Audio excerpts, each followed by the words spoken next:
Ya. Ya, Assalamualaikum warahmatullahi wabarakatuh. Sebelumnya terima kasih Bro Kakak, Bro Tim, dan juga tim yang telah memberikan kesempatan kepada saya. Perkenalkan, nama saya Brain Saputra, Ya. umur 29 tahun.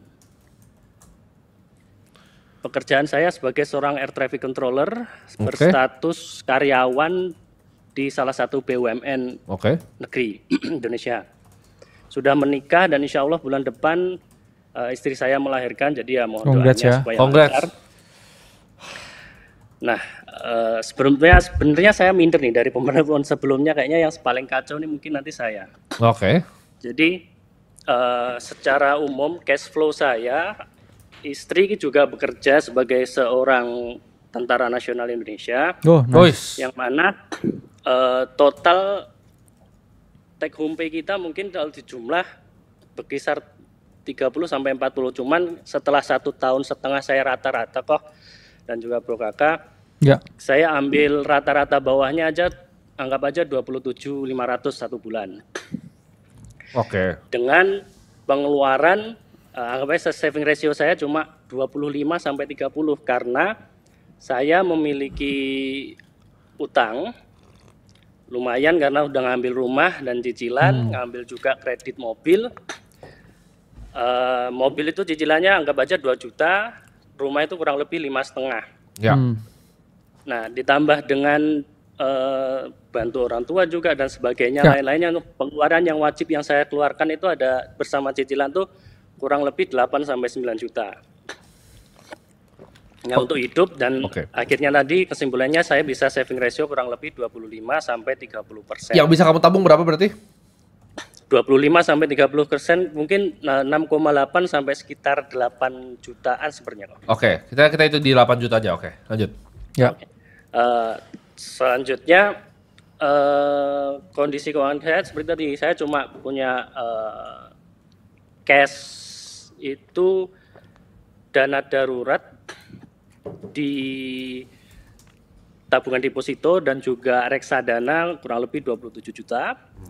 Uang tunai yang sesuai sama tangga ternak uangnya itu 10 juta itu ya saya pakai sehari-hari, ada sekarang mungkin sudah tinggal 5 juta, tapi setiap bulan nanti insya Allah selalu saya kembalikan 10 juta. Saham ini sisa-sisa dulu sebelum saya menikah itu saya cukup aktif berjual beli di pasar saham Indonesia. Cuman sudah saya likuidasi semua. Untung apa rugi itu hasilnya?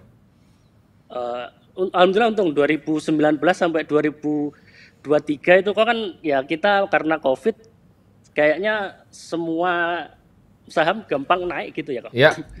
Jadi kurang lebih saya waktu itu modal per bulan masukin, kadang nggak masukin juga, total kurang lebih 30 juta saya ambil tuh bisa jadi 50-an lebih lah.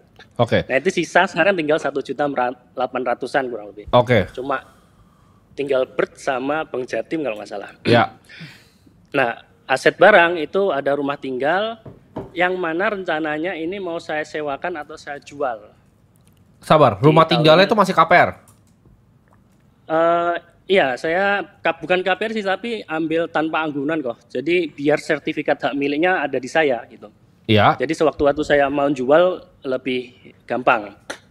Ini saya perkirakan taksir dengan harga sekitar di sini itu saya anggap 650 sampai mentok mungkin 925-an lah. Gitu. Cuman saya masih memasarkan dan juga sampai sekarang masih belum tahu nih kedepannya seperti apa. Nah, kendaraan, ada motor, mobil dan aset sebagainya lain anggap aja 100 juta. Itu udah lunas belum? Total. Kendaraannya? Kenapa Bang? Kendaraan udah lunas belum? Karena kamu tadi bilang kamu tuh ada bayar cicilan kan? Belum.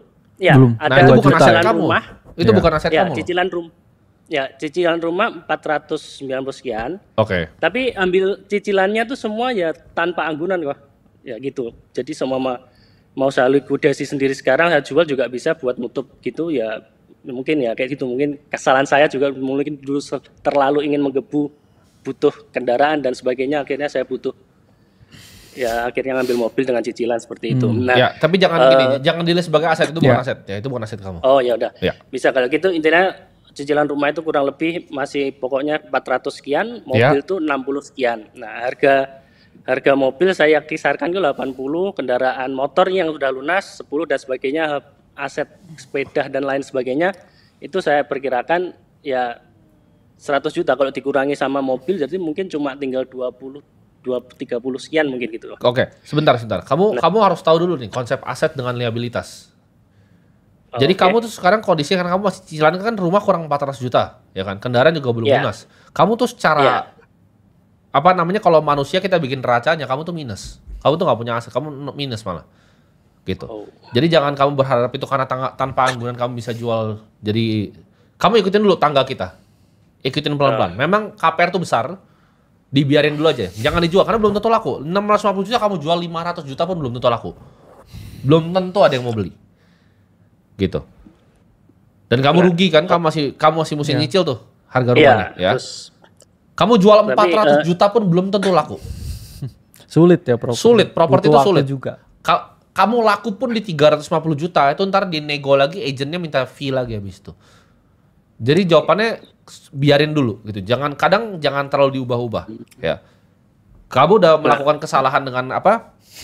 Ngambil cicilan rumah, nggak apa-apa. Karena di tangga kita kan ditulis tuh. Cicilan tuh besar, nggak apa-apa dicicil. Selama kamu ada yang masih bisa nabung, gitu kan.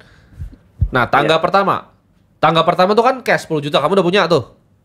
Nah, hutang kecil kan kamu udah lunas, tinggal kendaraan bermotor kan? Ya, motor ya rumah itu tadi kok. Enggak, cicilan hutang kecil, gua ngomong hutang kecil. Ikutin tangga kita nggak? Nggak ada, sudah. Cuma ada cicilan hutang itu sebenarnya ada kartu kredit kok, tapi itu ya minimal lah, itu bisa. Ya 3. Minimal bisa saya pakai buat langsung ditutup gitulah pokoknya. 3, kamu punya 3 sampai 6 bulan kan dan dana darurat. Nah 4, kamu di step yang investasi gitu kan. Berarti kamu punya pengeluaran, kamu bisa apa namanya nabung 8 juta per bulan. Kamu cuma punya cash 10 juta dana darurat. Berarti kamu baru mau mulai ke step investasi nih. Iya. Nah 8 jutanya itu ditaruh di mana gitu kan. Iya. Nah kamu kayaknya udah pernah di pasar modal Indonesia, kamu udah ngerti gitu kan. Iya. Ya udah kamu lihat di situ apa perusahaan yang kira-kira menurut kamu bisa kamu pegang selama 20 tahun tanpa kamu lihat sekuritasnya lagi. Nah dan jangan banyak-banyak gitu. Kamu mungkin dari 2019 sampai 2023 kamu nggak tahu kamu untung atau kamu rugi. Jawabannya kalau kamu uang 8 juta, ini udah pasti sarannya satu saham. Nggak ada gunanya kamu beli 2, kamu beli 3, kamu beli 4. Kamu uang 1, berapa? 8 juta itu kamu ada 2 saham gitu loh. Ini apa ini? Misalnya kamu pikirin tuh apa, kamu beli apa? 1 ya. Fokus ke 1 ini. Sampai uang kamu 100 juta juga masih 1 gitu loh. 1 miliar pun masih 1 kalau gue bro. Iya. 1 saham. Gitu. Oke. Coba kamu cari kira-kira dari 8 juta sebulan ini bisa ditabung ke 1 saham apa? Gitu. Karena kamu kan backgroundnya pernah di saham dari 2019 gitu. Ya. Kamu pelajari, nah 1 saham ini kamu pelajari gitu kan. Uangnya dari mana dapatnya dia. Jangan cuman FOMO gitu. Kamu pelajari yang detail manajemennya. Kamu pelajari ini bisnisnya apa. Gitu. Jadi kamu coba mulai cari 1 saham yang kamu mau investasikan duitmu. Karena kan dana udah ada bro. Iya. Dia udah ada pengalaman di saham. Jadi harusnya di saham. Nah rumahnya udah gak usah diapa-apain. Jangan dijual dulu. Nah tapi gini. Saya pertimbangan menjual rumah itu karena baru-baru ini istri dapat rumah dinas dan saya mau pindah rumah. Akhirnya maunya saya aset yang bukan rumah yang istilahnya mandek ini kan nggak bisa saya puter. Nah maunya saya jual. Kalau seumpama nih kok, nah lakunya 650, yang 50 atau 60 saya buat melunasi cicilan mobil. Sisanya itu kemarin rencananya mau saya masukkan ke bond korporasi atau bond. Saya kemarin tertarik mau ambil bondnya INKP sebenarnya yang returnnya itu per tahun 10%. Kalau saya anggap seperti itu, returnnya setahun 10%, 60 juta rencananya mau saya buat nyutup cicilan rumah. Rating bondnya apa? Itu nanti juga bondnya Indakiat itu ratingnya apa? Kamu tahu? A+. A+ INKP itu. Berapa kemarin, yieldnya? Yieldnya seri A itu 7 sekian, saya lupa pastinya. Seri B-nya 10 sekian, seri C-nya tuh bisa sampai 11. Apa yang bikin kamu ngambil bondnya korporat dibanding kamu ngambil bondnya pemerintah? Karena mau menutup itu aja sih sebenarnya kok. Jadi menutup cash flow saya supaya meskipun saya jual tapi nggak saya jangan gabungin. Income tuh berbeda dengan portofolio itu keliru ya, sangat keliru sekali. Kamu belajar dari mana itu kayak begitu? Nggak ada sih kok. Jadi ya cuma mengotak-atik. Iya, jangan berharap gini. Hidup itu jangan berharap, investasi itu jangan berharap. Jangan berharap 650 bisa laku ntar begini. Saya juga berharap saya bisa punya naga saya naik di langit sini loh. Jadi jangan berharap gitu. Kamu harus realistis. Ini bisa dijual nggak 650 gitu. Kalau nggak bisa jangan gitu. Kamu juga baru investasi di 8 juta. Kamu masuk corporate bond. Corporate bond itu orang masuk kalau duitnya 100 miliar gitu. Yes. Dia nego lagi gitu. Orang nggak akan main corporate bond duitnya bahkan 10 miliar. Karena sebenarnya ini bro, ada quotes kan sebenarnya. Kalau belum punya dana jangan berencana. Nah iya betul. Jadi kamu simple dulu. Simple dulu aja gitu loh. Oh 8 juta nih ngapain? Saya mau ngapain dengan 8 juta saya? Jangan berharap karena saya nggak pakai nih rumahnya, saya mau coba jual. Ya boleh gitu. Kalau laku bagus. Ya. Gitu kan. Kamu nggak usah nutup terlalu besar. Tapi pertanyaannya, adakah yang beli segitu? Karena rumah itu makin murah itu makin gak ada marketnya. Gitu. Lebih gampang orang jual rumah di Senayan Residence dibanding di sini. Karena 650 juta tuh banyak sekali rumah 650 juta. Karena ini bro, kan ada indeksnya juga ya. Rumah untuk kelas menengah dan ke bawah, menengah ke bawah. Itu malah marketnya turun dan lebih sulit laku daripada properti mewah yang level atas. Sulit sekali, karena gampang dibangun ya bro? Iya, karena yang properti level atas, apalagi tempat-tempat prestisius, cuma sedikit tempatnya. Iya, malah harganya relatif stabil dan cenderung naik. Naik ya, malah naik sekali. Penthouse, dan tempat rumah langka di, ya benar tadi Senayan tadi, malah lebih bagus harganya daripada rumah-rumah di Gading Serpong yang. Betul. Berarti gitu. Kurang bijak ya kok? Kurang bijak. Gini, kalau bisa dijual, boleh silahkan dijual. Cuman itu kamu rugi nggak jual? Itu kamu hitung dengan baik. Ya. Jumlah anggunan kamu berapa? Kamu punya masih sisanya berapa? Itu kamu harus hitung baik-baik gitu. Itu kamu yang tahu, bukan saya yang tahu. Cuman pertanyaannya kan sebenarnya simpel. Dari uang yang kamu punya 8 juta ini investasi kemana gitu? Kamu aja masih belum mikir jernih gitu. Yes. Emang nggak ada misalnya suatu saham yang bisa nge-return segitu? Ada jawabannya. Banyak dan lebih simpel gitu loh.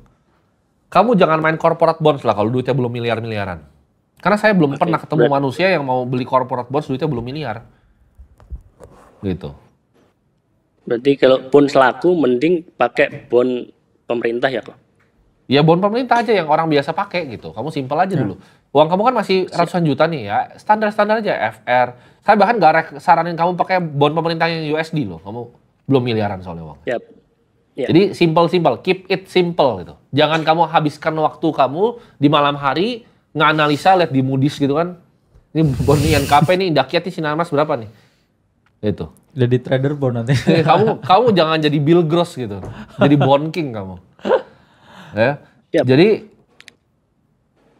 nggak perlu gitu. Kamu analisa sampai sedalam itu, kamu dari sini 10% ntar pakai bisa buat cash flow hidup. Nggak begitu gitu.